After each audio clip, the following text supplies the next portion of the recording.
Hello everyone, आज हम part 6 देखेंगे। चैप्टर 8 चल रहा है, स्पेक्ट्रम के बुक में मॉडर्न हिस्ट्री चल रही है, national movement 1905 to 1918। This is the lecture represented by me, that is सिमरन।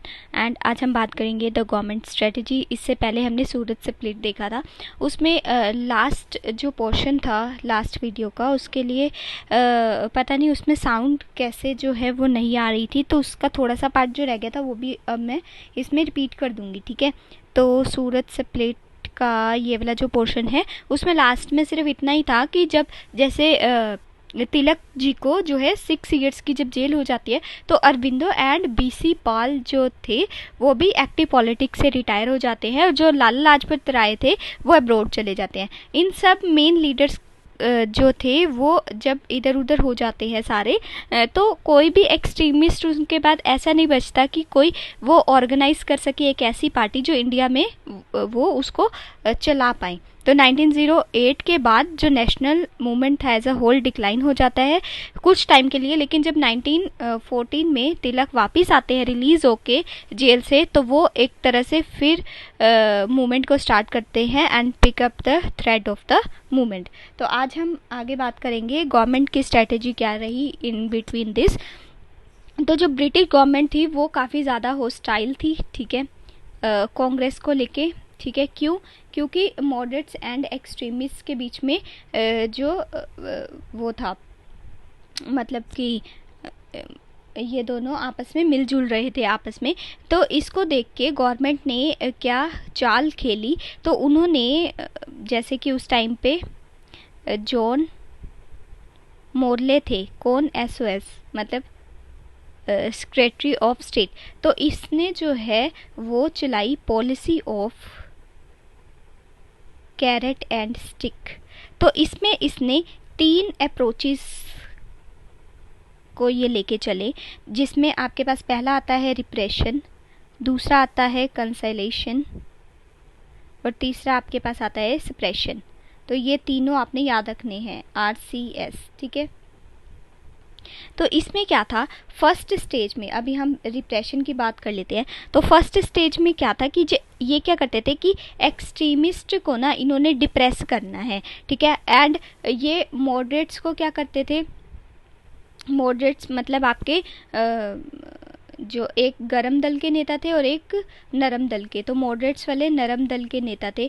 तो इनको ये क्या करते थे, ये फ्राइटन, डराते थे कि मतलब कि हम आपका साथ नहीं देंगे ऐसे ऐसे करके। तो और एक्सट्रीमिस्ट को ये सप्रेस करते थे। तो सप्रेशन की बात आ गई यहाँ पे आपकी, किसको सप्रेस करते थे, एक्सट्रीमिस्ट्स को, ठीक है। कंसाइलेशन की बात में सेकेंड अप्रोच में ये क्या करते थे कि मॉडरेट्स को ना कंसेशन देने की बात करते थे। क्यों कंसेशन देंगे कि अगर आप इनके साथ मतलब एक्सट्रीमिस्ट का बिल्कुल भी साथ नहीं दोगे तो हम आपको कंसेशन देंगे। कहने का मतलब ये डिस्टेंस क्रिएट करना चाहते थे, डिफरेंसेस क्रिएट करना चाहते थे between the moderates and the extremist. तो ये इनका मेन एम था, ये आइसोलेट कर देना चाहते थे एक्सट्रीमिस्ट को फ्रॉम द मॉडरेट्स, ठीक है। एंड जो थर्ड वाली थी सप्रेशन वाली, और ये सप्रेस तो करते ही थे, लेकिन अनफॉर्चुनेटली जो मॉडरेट्स एंड एक्सट्रीमिस्ट थे वो इनकी बातों को समझ ही नहीं पाए, अंडरस्टैंड ही नहीं कर पाए कि इनकी स्ट्रेटेजी क्या है। इसी वजह से जो सूरत स्प्लिट है वो सामने आया। एंड ये आपको ध्यान रखना है कि कौन सी पॉलिसी ये चलाते थे, policy of the carrot and stick. Mainly जिसका नाम इस पॉलिसी के सामने आता है वो है जॉन मोरले, ठीक है, जो उस टाइम पे SOS थे। तो ये डिवीजन का काम मेनली इस पॉलिसी ने भी किया। तो अब हम बात करते हैं अपनी रेवोल्यूशनरी एक्टिविटीज़, जिसके अंदर हम 3 पॉइंट्स पढ़ेंगे, disillusionment with leadership, the revolutionary programme and the survey of revolutionary activities. उससे पहले मैं आपको बता दूं कि ये जो रेवोल्यूशनरी एक्टिविटी थी ये किसका बाय प्रोडक्ट थी, जो मिलिटेंट नेशनलिज्म इंडिया में सामने आ रहा था उसका। तो ये जो थी बाय प्रोडक्ट किसका मानी जाती हैं, जो राइज हो रहा था किसके अंदर, मिलिटेंट नेशनलिज्म के अंदर, जो कि भारत में उभर रहा था। ठीक है, उसके बाद अब हम एक एक पॉइंट करके डिस्कस कर लेते हैं। तो पहला पॉइंट हमारे पास ये आता है, तो जैसे ही ओपन मूवमेंट का डिक्लाइन शुरू हो जाता है, क्योंकि मैंने आपको बताया कि जो मेन लीडर्स थे एक्सट्रीमिस्ट के, वो कुछ जेल में चले जाते हैं, कुछ एक्टिव पॉलिटिक्स से रिटायर हो जाते हैं, कुछ एब्रोड चले जाते हैं, तो ओपन मूवमेंट का एक तरह से डिक्लाइन शुरू हो जाता है। तो यंगर जो नेशनलिस्ट थे वो पार्ट तो लेते हैं मूवमेंट के अंदर, लेकिन इतने ज़्यादा अच्छे ढंग से वो सामने नहीं उभर के आते हैं। ठीक है, they looked for the avenues to give expression to their patriotic energies। अपनी एनर्जीज, पेट्रियोटिक एनर्जीज को तो वो शो करते हैं, लेकिन उनको अच्छे लीडर की जो है वो अच्छी लीडरशिप नहीं मिल पाती, इस वजह से उनके जो छोटे भी मूवमेंट्स होते हैं वो फेल हो जाते हैं। ठीक है, even from the extremist to find the new form of struggle to bring into the practice of the new militant trends. उसके बाद जो मिलिटेंट लीडर्स होते हैं वो इवन की सेक्रीफाइसेस भी देते हैं। वही बात है कि अच्छी लीडरशिप ना होने के कारण उनके सेक्रीफाइसेस भी इतने सामने नहीं आ पाते, लोगों के सामने नहीं दिख पाते हैं। ठीक है, उसके बाद अगर नेशनलिस्ट का गोल इंडिपेंडेंस उस टाइम पे था, तो ब्रिटिश जो थे वो उनको हर तरीके से क्या कर रहे थे, सप्रेस कर रहे थे। अभी हमने 3 पॉइंट्स भी पढ़े उनके कि वो कैसे करते थे, तो वो मैंने आपको तीनों पॉइंट्स बताए आपको कि एक तो सप्रेशन ही था, एक रिप्रेशन था और दूसरा कंसाइलेशन था। ठीक है, उसके बाद सेकंड पॉइंट हमारे पास आता है रेवोल्यूशनरी प्रोग्राम कैसे चलता है। ठीक है, तो ये जो रेवोल्यूशनरी प्रोग्राम था ये कंसीडर्ड ऐसे किया जाता है था कि हमें जो है वायलेंस के दम पे जो है वो चलना चाहिए। लेकिन गांधी जी तो अभी बाद में आएंगे, लेकिन उससे पहले ये जो नरम दल के नेता थे ये भी कहते थे कि वायलेंस नहीं होना चाहिए, जैसे गांधी जी बोलते थे। ठीक है, instead they opted to follow the footprints of the Russian nihilist और द इरिश नेशनलिस्ट। लेकिन इनकी जो मेथोडोलॉजी थी हीरोइक एक्शंस की, वो किस तरीके से लोग मतलब ब्रिटिशर्स उनको सप्रेस करते थे, असैसिनेट कर देते थे उनको। ठीक है, लेकिन उनके बदले में जो हमारे रेवोल्यूशनरीज थे वो थोड़ा ना चुप रहेंगे, वो भी फिर असैसिनेट कर देते थे। किनको, जो अनपॉपुलर ब्रिटिश ऑफिशियल्स होते थे उनका मर्डर कर देते थे। ठीक है, मतलब उनको मार देते थे। ठीक है, उसके बाद इनका प्रोग्राम ये चला फिर conducting the swadeshi dacoities to raise the funds of the revolutionaries activities. अब रेवोल्यूशनरीज एक्टिविटीज़ करनी है, उसके लिए फंड तो कहीं से आना चाहिए, तो ये कहाँ से लाते थे, तो जो स्वदेशीज डकैती करके ये लेके आते थे, क्योंकि उस टाइम पे आपका जो है फर्स्ट वर्ल्ड वॉर भी चल रहा था।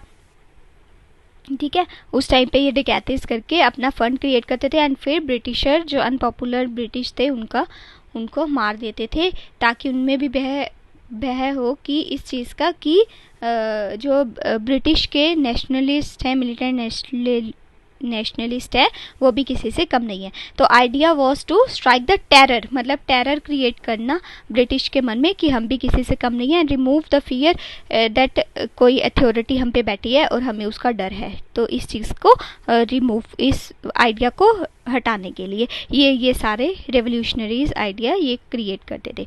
ठीक है, उसके बाद वायलेंट एक्टिविटीज़ कुछ जगह पर चलती रहती थी ऐसी। ठीक है, एंड ब्रिटिशर्स भी उसको सप्रेस करते थे, लेकिन कई बार रेवोल्यूशनरी सक्सेसफुल होते थे तो कई बार ब्रिटिशर्स सक्सेसफुल हो जाते थे इस पॉइंट पे। उसके बाद थर्ड पॉइंट हम लेते हैं a survey of the revolutionaries activities, जो कि हम बात करेंगे डिफरेंट एरियाज़ में चल रही थी, जैसे आपका हो गया बंगाल में, महाराष्ट्र में, पंजाब में। तो अभी हम एक एक करके ये पढ़ लेते हैं। तो उस टाइम पे मैंने आपको पहले ही बताया रेवोल्यूशनरीज एक्टिविटीज़ डिफरेंट पार्ट में स्टार्ट हो गई थी, इवन कि अब्रॉड में भी उस टाइम पे फर्स्ट वर्ल्ड वॉर भी चल रहा था, ये भी बात आपको ध्यान रखनी है। इसको मैं थोड़ा सा क्लियर कर देती हूँ। तो फर्स्ट पॉइंट हम पढ़ेंगे बंगाल में। तो ये बात है आपकी 1870s की, जब कलकत्ता स्टूडेंट कम्युनिटी जो थी वो सीक्रेट सोसाइटी के साथ मिलके एक्टिव हो रही थी, लेकिन इतनी ज़्यादा एक्टिव नहीं थी कि उसको लोगों के सामने, मतलब कि मास मूवमेंट को साथ लेके चल पाए। इतनी एक्टिव नहीं थी, लेकिन कुछ जगहों पर ये अपना मतलब ओपन हो रही थी। तो कलकत्ता स्टूडेंट कम्युनिटी, इसको आपने याद रखना है एक तो। ठीक है, तो फर्स्ट वेरी इंपॉर्टेंट क्वेश्चन यहाँ से बनेगा, फर्स्ट रेवोल्यूशनरी ग्रुप जो था, ठीक है, ये 1902 में फॉर्म हुआ था, ऑर्गेनाइज हुआ था मिदनापुर में। ये क्वेश्चन सीधा सीधा बनेगा आपका, ठीक है। और किसके अंडर? जतेंद्र नाथ बासु।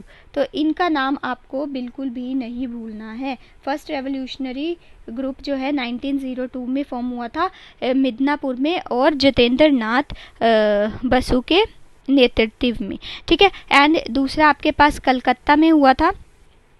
क्या चीज़ फाउंड हुई थी कलकत्ता में? अनुशीलन समिति। एंड ये भी क्वेश्चन सीधा सीधा पूछा जाता है, अनुशीलन समिति जो थी ये किसके द्वारा आपकी ऑर्गेनाइज करवाई गई थी? तो प्रमोता मित्तर, ठीक है। साथ ही साथ में जतेंद्र नाथ बनर्जी एंड बीरेंद्र कुमार घोष। बीरेंद्र कुमार घोष। तो इन तीनों का नाम आपको याद रखना है अनुशीलन समिति के लिए, ठीक है। उसके बाद ये छोटे छोटे क्वेश्चन ही जो है ये आपके पेपर में आ जाते हैं। इनकी जो एक्टिविटीज़ थी वो लिमिटेड थी फिजिकल एंड मोरल ट्रेनिंग्स के लिए। और 1906 में जो है इनर सर्कल बन जाता है किसके अंदर? अनुशीलन समिति के अंदर, जिसके अंदर बीरेंद्र कुमार घोष, जो कि हमने पहले भी पढ़ा इनका नाम, एंड भूपेंद्र नाथ दत्ता, ये स्टार्ट करते हैं एक वीकली जो है किताब जो जिसका नाम होता है जुगांतर, ठीक है। इसके अंदर जो एबॉर्टिव एक्शंस कंडक्ट किए जाते थे उनके बारे में लिखा जाता था। एंड 1905 से 1906 के अंदर काफ़ी ज़्यादा न्यूज़पेपर जो है वो भी लाई जाती है रेवोल्यूशनरी वायलेंस से रिलेटेड, ठीक है। और कुछ एग्जाम्पल ये भी मिलते हैं कि सीवियर पुलिस ब्रूटलिटीज़ भी पार्टिसिपेट की जाती थी। कहाँ पे? बैरिसाल कॉन्फ्रेंस में। और जुगांतर में ये लिखा भी हुआ है, the remedy lies with in the people. जो 30 करोड़ लोग वहाँ पे उस टाइम पे रह रहे थे इंडिया के अंदर, they must raise their 60 crore hands, मतलब जो 30 करोड़ लोग रह रहे थे, ठीक है। अब हर एक बंदे के 2 हाथ होते हैं, तो उनके 60 करोड़ हैंड्स भी तो खड़े होंगे to stop this curse of the oppression, जो कि उनको ऑपरेस किया जा रहा था। तो force must be stop by force. अगर कोई किसी पे धक्काबाजी कर रहा है तो उसको उसी ढंग से समझाना ज़रूरी था। तो एक फोर्स जो है वो तभी स्टॉप होगी जब उसके ऊपर दूसरी स्टॉप लगेगी। तो अगर 30 करोड़ की जनता है बंगाल के अंदर, तो उनके 60 करोड़ हाथ जो है वो, अगर ब्रिटिशर्स की फोर्स उनके ऊपर आ रही है तो इनके 60 करोड़ हाथ भी उनके अपोज में खड़े होंगे, ठीक है। तो ये सारी बातें इसमें, अभी बंगाल हम यहीं पे पढ़ रहे हैं, ठीक है। तो अभी इसको ही देखेंगे। तो उसके बाद नाम आता है आपका रास बिहारी बोस का और सचिन सान्याल का, ठीक है। ये क्या करते थे?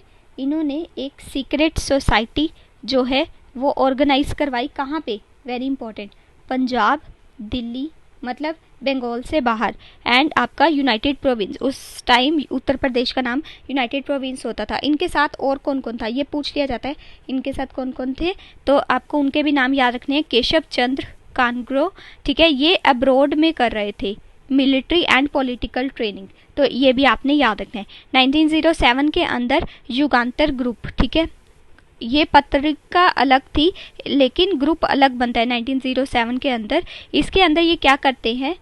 सर फुलर का मर्डर कर देते हैं, जो कि अनपॉपुलर ब्रिटिश ऑफिसर था। मैंने बताया ना आपको, ये असैसिनेट कर देते थे उनको, ठीक है। एंड 1908 के अंदर 2 नाम आपको याद रखने हैं, प्रफुल्ला चक्की, ये very important question, and Khudiram Bose. ये बम मारते हैं, ठीक है, जिसके अंदर किसके ऊपर ये बम फेंकते हैं? जज होता है एक, ठीक है, किंग्सफोर्ड। और कहाँ पे मारते हैं? मुजफ्फरपुर में, ठीक है। इसमें क्या होता है कि जज को तो कुछ नहीं होता, लेकिन जो 2 लेडीज होती हैं वहाँ पे वो जो है शूट डेड हो जाती है। इसके बाद जो प्रफुल्ल चक्की थे ये अपने आप को गोली मार लेते हैं और वहीं पे मर जाते हैं। एंड जो खुदीराम बोस थे वो उनको पकड़ लिया जाता है एंड हैंग कर दिया जाता है, ठीक है। ये हैंग हो जाते हैं और ये खुद से अपने आप को शूट डेड कर देते हैं, ठीक है, खुद से, ठीक है। और इसके बाद आपको नाम याद रखना है अरबिंदो एंड बीरेंद्र घोष, अरबिंदो घोष एंड बीरेंद्र घोष, ठीक है। ये जो भाई थे दोनों को अरेस्ट कर दिया जाता है किसके केस में? Alipur conspiracy case. Very important, यहाँ पे एक क्वेश्चन बनता है कि अलीपुर कॉन्स्पिरेसी केस में किन 2 भाइयों को मतलब पकड़ा जाता है, तो Aurobindo Ghosh and Barendra Ghosh, and they were tried in the Alipore conspiracy case.